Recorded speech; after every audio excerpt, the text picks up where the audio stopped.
Ambassador Gina Winstanley, former U.S. Ambassador. Welcome, Miss Ambassador. So let me first start by asking you when it comes to what we talked about a few minutes ago, especially when it comes to the importance of the Strait of Hormuz through which all of the rare or the most important metals pass through, whether it comes to Asia or to Europe.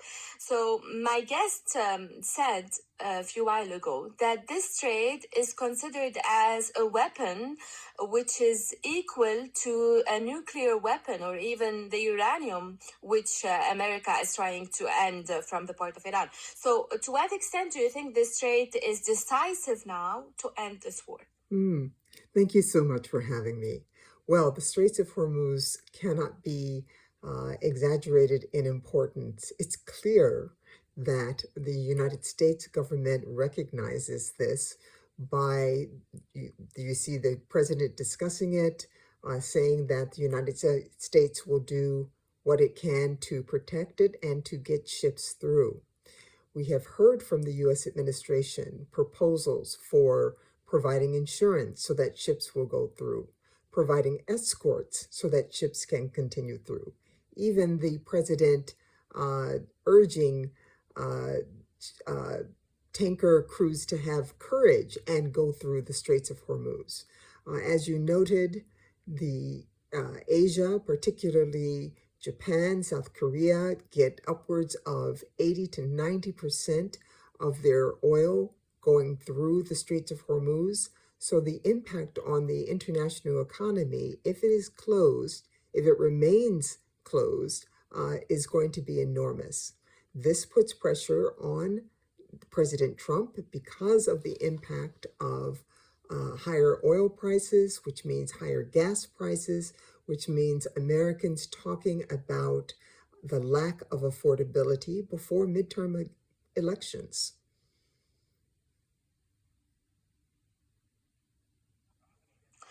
So when it comes to the operational level, it seems difficult. Now the U.S. administration is saying that they destroyed the U.S. Navy, and Iran started to target small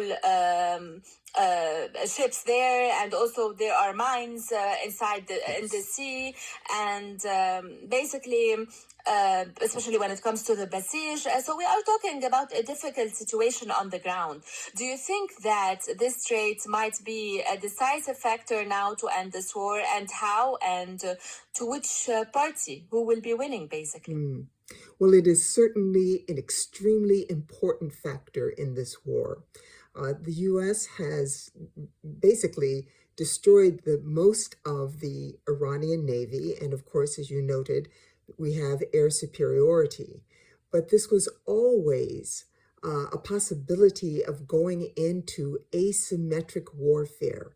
And nations like the United States have lost wars because of it. We go back all the way to Vietnam, where the United States was militarily superior, and yet the Vietnamese were able to use asymmetric warfare, small attacks, non-traditional methods that required the United States to withdraw. So the U.S. military certainly was aware of this.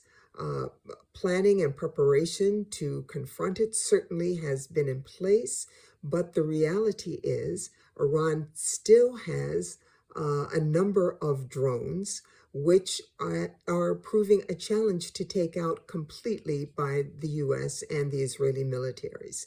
It is not to say that they will not be able to take them out, but it is not immediate, and therefore the impact on the world's economy will continue for at least the short while. So if the impact will stay, as you said, Ambassador, what is the now approach by Donald Trump to end this, and as well for the Iranian part to start maybe opening diplomatic channels? And I'm asking you because you are an expert in diplomacy, especially when it comes to opening a new diplomatic channel. So is there now a window for diplomacy that can actually bring back both parties to the table? It doesn't seem to be immediately possible.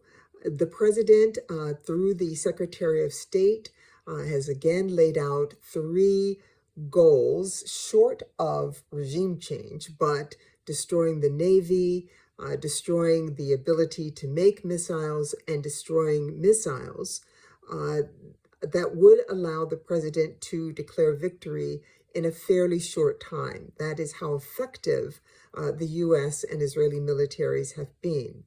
But of course, it also takes Iran agreeing to stop the war. It is not one-sided, it's two-sided.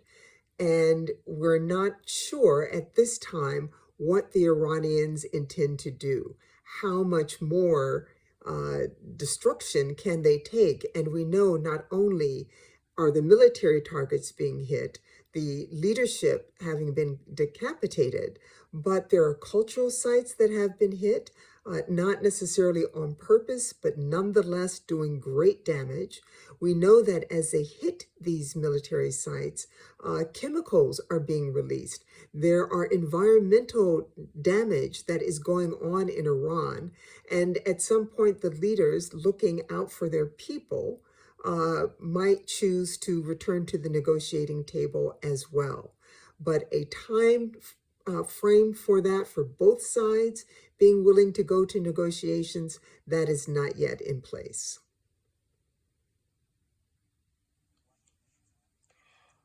From Washington, Ambassador Gina Winstanley, former U.S. Ambassador. Thank you, Ambassador.